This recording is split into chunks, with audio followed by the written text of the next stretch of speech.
This week I chose the threat of Arctic temperature changes in Chicago, Illinois, U.S. As the Arctic continues to warm and the ice sheets are melting, the rest of the Americas are also seeing the effects. The increase or decrease of surface temperatures basically control the melting of ice and snow. Arctic temperatures control the interactions between sea ice, atmosphere, heat, vegetation, snow, clouds, water, and energy. Arctic sea ice has been drastically decreasing since 1979 and thus caused many problems for the rest of the world.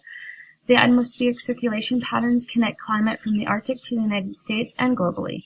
As the permafrost melts, it also releases trapped carbon and methane into the atmosphere. As more sea ice begins to melt, the Americas will become drier and therefore cause many droughts in locations such as Chicago and cause many floods in the coastal regions. It will also cause the salinity in the water to increase and to also cause ocean acidification, which will prohibit many marine life to thrive. The only solution I can see is to stop the melting of the Arctic sea ice.